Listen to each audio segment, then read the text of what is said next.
दोस्तों जरा सोचिए, एक समय था जब बेंगलुरु और हैदराबाद जैसे शहरों में आईटी प्रोफेशनल की चमकदार सैलरी से लग्जरी फ्लैट्स की डिमांड आसमान छू रही थी।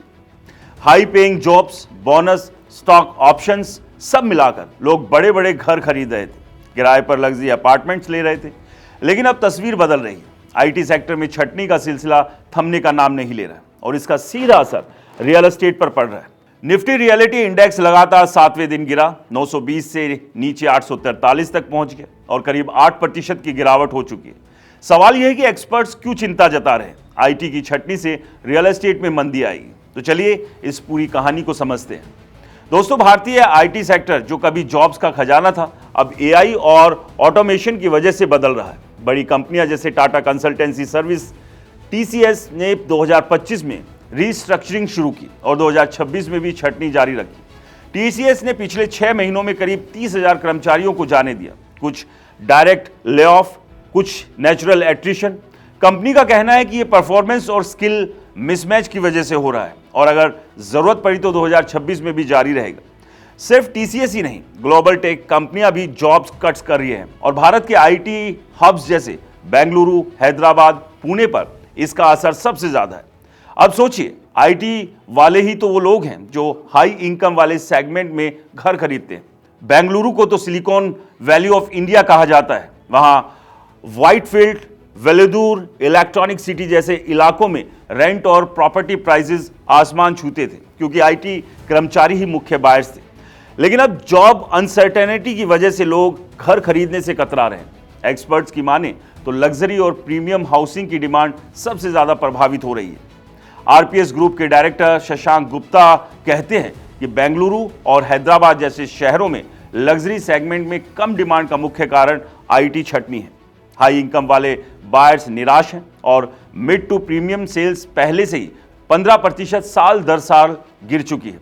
लोग अब अपग्रेड करने के बजाय किराए पर रहना पसंद कर रहे हैं क्योंकि जॉब सिक्योरिटी नहीं है।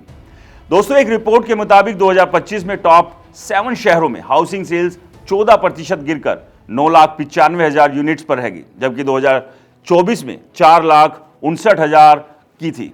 कारण प्रॉपर्टी प्राइस का बढ़ना, आईटी लेऑफ्स और इकोनॉमिक्स अनसर्टेनिटी। एनरॉक के चेयरमैन अनुज पुरी कहते हैं कि जियोपॉलिटिकल टेंशन और आईटी सेक्टर की छटनी ने डिमांड को दबा दिया। हैदराबाद में तो सेल्स 15 से 20% तक गिर गई और कुछ प्रोजेक्ट्स में कैंसिलेशन रेट 5% तक पहुंच गया। रियल्टर्स बता रहे हैं कि 70 लाख से 1.5 करोड़ के 2 और 3 BHK फ्लैट्स की बुकिंग्स और साइट विजिट्स कम हो गई। मार्केट एनालिस्ट जैसे स्नेहा पोदार कहती हैं कि अगर छटनी जारी रही तो बेंगलुरु सबसे ज्यादा प्रभावित होगा और इसका रिपल इफेक्ट मुंबई, हैदराबाद तक जाएगा। पहले भी आईटी स्लोडाउन में ऐसा हुआ है, जब जॉब्स कम होते हैं तो हाउसिंग डिमांड गिरती है। अब तो एआई की बात हो रही है कि 2027 तक 30% आईटी जॉब्स ऑटोमेट हो सकती है, जो लग्जरी डिमांड वाली है। इससे इन्वेस्टर्स भी घबरा रहे हैं और रियलिटी स्टॉक्स में बिकवाली हावी है। बड़े बड़े कंपनियों के शेयर ऊपर नीचे हो रहे हैं। लेकिन क्या यह मंदी परमानेंट है? कुछ एक्सपर्ट्स ऑप्टिमिस्टिक है। अगर आरबीआई रेट कट करता है तो होम लोन सस्ते होंगे और डिमांड वापस आ सकती है। 2026 में इंफ्रास्ट्रक्चर और सस्टेनेबल डेवलपमेंट से सेक्टर को बूस्ट मिल सकता है। लेकिन फिलहाल संकेत साफ है, आईटी की जॉब अनसर्टेनिटी रियल एस्टेट की कमर तोड़ रही है। लोग सोच रहे हैं जॉब रहेगी तभी तो ईएमआई भर पाएंगे। तो दोस्तों, अगर आप घर खरीदने का प्लान बना रहे हैं तो थोड़ा इंतजार करिए, शायद प्राइसेस स्टेबल हों या डील्स बेहतर मिले।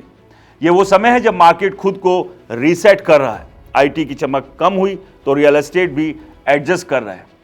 आप क्या कहते हैं, ये मंदी कितने दिन चलेगी? हमें कमेंट्स में बताइए। और हाँ, इस वीडियो को लाइक कीजिए, ज़्यादा से ज़्यादा शेयर कीजिए, हमारे चैनल को सब्सक्राइब और फॉलो करना बिल्कुल मत भूलिए। नमस्कार।